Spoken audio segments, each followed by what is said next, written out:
Hello मेरे प्यारे दोस्तों। तो आज का हमारा क्वेश्चन ये रहा। इस क्वेश्चन में हमें करना क्या है दिखा देता हूं। जैसे कि हमारे पास ये जो एरे है इसमें क्या करना है, जैसे कि यहाँ पर एक बार सिंगल जीरो आ जाता है ना, तो हमें इसको 1 से 2 कर देना है और जो इसके आगे के एलिमेंट है इसको खसका के आगे बढ़ा देना है। जैसे ये 2 अपनी पोजीशन पे कहाँ था, सेकंड इंडेक्स पे था, इसको मैंने थर्ड पे कर दिया, इसको फोर्थ पे कर दिया, फिर आ गया 0, तो 2 बार 0 एंड जो 4 था वो 4 और बाकी का ये जो है इसको निकाल के बाहर फेंक दिया। ठीक, यही क्वेश्चन हम करने जा रहे हैं लीड कोड के ऊपर। लीड कोड का क्वेश्चन है ये 1089 डुप्लीकेट जीरोस। ठीक, इस क्वेश्चन में हमें देखो वॉइड फंक्शन है, तो इसका मतलब हमें एरे को ही रिटर्न करना है। तो इसको मैं किस तरीके से करूंगा, देखो जैसे कि मैं शुरुआत करूंगा यहाँ पे आई से, ठीक, और एक बना दूंगा इंडेक्स। इसको मैं एक आंसर नाम का रहने वाला है एक मेरा एरे जिसका साइज होगा सेम इसके जितना ही 8, 1 2 3 4 5 6 7 एंड 8।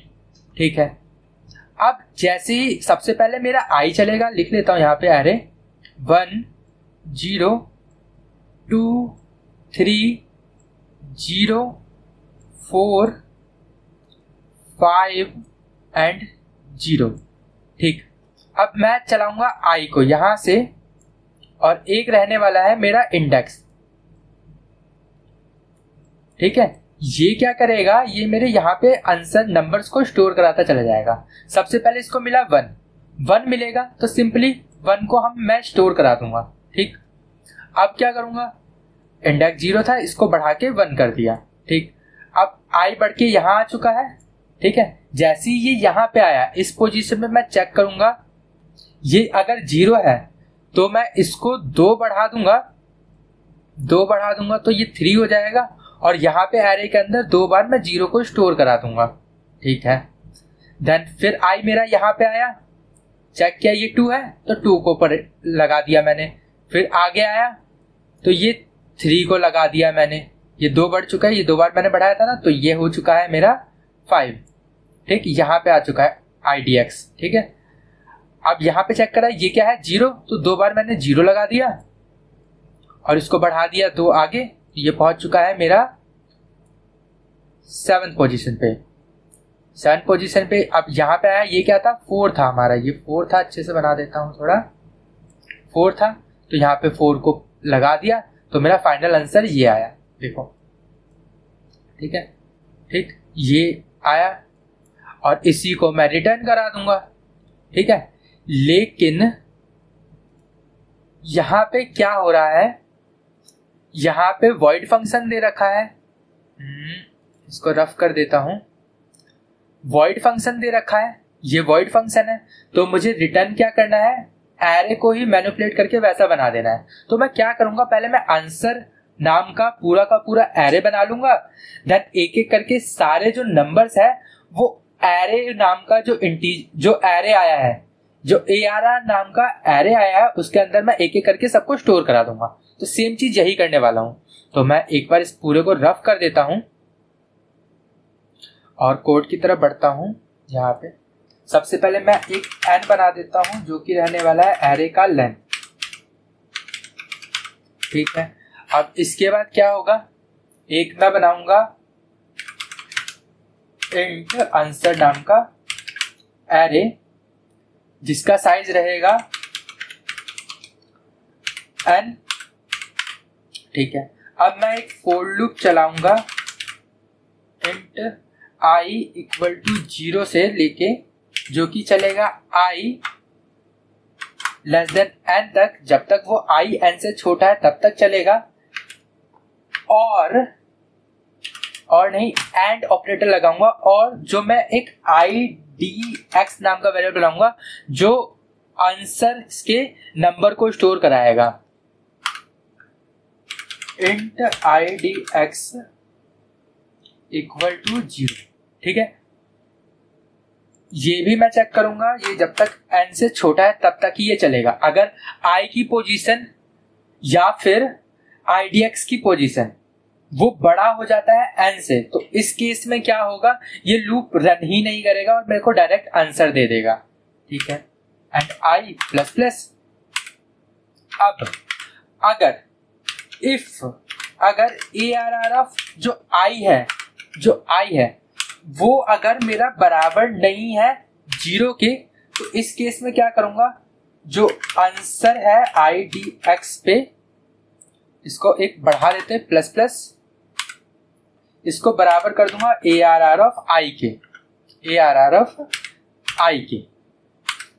ठीक है, या फिर अब ये बराबर नहीं है तो इस केस में क्या हो गया, मेरा एल्स पार्ट में गया। अब मैं चेक करूंगा, अगर ARR ऑफ i अगर 0 नहीं है तो अब एल्स पार्ट में गया। अब यहां पर मैं चेक करूंगा कि जो मेरा आंसर है वो 0 होगा, या तो वो 0 नहीं होगा या फिर वो 0 होगा। अगर वो नहीं है तो ARR ऑफ जो इंडेक्स है वहां पर मैंने डायरेक्टली ARR ऑफ i को स्टोर करा दिया। आंसर में मैंने आंसर के इंडेक्स पे एरे का नंबर स्टोर करा दिया। मान लो जैसे कि अभी क्या है, एरे लिख लेता हूं, ये 1 0 2 3 0 4 5 एंड ये 0। ठीक, अब मैं एक ये बना रहा हूं, idx की वैल्यू अभी 0 है, तो इस पोजीशन पे यहां पर चेक करा, i की वैल्यू अभी क्या है 1 है। यहां पर क्या है, इसका जो एलिमेंट है वो क्या 1 है, वो 0 नहीं है, तो इसको मैं डायरेक्टली यहां पे करा दूंगा। और अब ये 0 हो गया। ठीक है, 0 हो गया तो मैं डायरेक्टली यहां पे 2 बार 0 को प्रिंट करा दूंगा, लगा दूंगा लाइन से। तो इस केस में क्या करूंगा, जो आंसर है वहां पर idx को प्लस प्लस भी कर देना, लगा दो और प्लस प्लस भी कर देना, क्योंकि ये 0 था, इसको मैं लगा के आगे भी तो बढ़ाऊंगा, तो इसलिए मैंने प्लस प्लस लगाया इक्वल टू 0। ठीक है, और अब मैं यहां पर चेक करूंगा कि अगर जो मेरा इंडेक्स है इस पॉइंट पे प्लस होके, अगर वो लास्ट में है यहीं पर 0 लग के वो प्लस होके ज्यादा हो जा रहा है, ज्यादा किससे हो जा रहा है, n से ज्यादा हो जा रहा है, तो मैं क्या करूंगा, ब्रेक कर दूंगा। तो यहां पर मैं एक और लगा देता हूं, इफ अगर जो मेरा idx है वो क्या हो गया, अगर बड़ा हो गया n से, तो यहां पर मैं कर दूंगा इसको ब्रेक। बड़ा करना है ना, तो इसको ये n-1 से, क्योंकि एरे का लास्ट इंटीजर क्या होता है n-1। ठीक है, तो इस केस में क्या करूंगा, ब्रेक लगा दूंगा। ठीक है, और मुझे 2 0 स्टोर करना है, एक कर लिया, इंडेक्स को मैंने बढ़ा लिया। अब मैं दूसरा करूंगा, ठीक है, idx लगाऊंगा, प्लस प्लस बढ़ाऊंगा, 0 पुट कराओ और उसको बढ़ा दो। इंडेक्स को, जैसे कि यहां पर मैंने 0 लगाया, इंडेक्स को बढ़ा के यहां पहुंचा दो, फिर लगाया, फिर इंडेक्स को बढ़ा के या आगे पहुंचा दो, तभी तो यहां पे ये i पे पहुंचेगा। i यहां पर जैसे ही 2 हुआ, अब मेरा idx यहां पे आ चुका है, इस वाले पोजीशन पे आ चुका है idx है जो यहां पे आ चुका है थर्ड पे, तो यहां पे ये 2 स्टोर कर देगा। ठीक है, तो इस वजह से मैंने यहां पे प्लस किया, तो यहां पर अब इक्वल टू 0 का लगा दो, और लास्ट में अब यहां पर मैंने क्या करा, आंसर के अंदर सारे नंबर्स को स्टोर करा दिया। ये जो आंसर नाम का मैंने एरे बनाया था, इसके अंदर मैंने अपने आंसर को स्टोर करा दिया, जो मेरे को आंसर चाहिए था।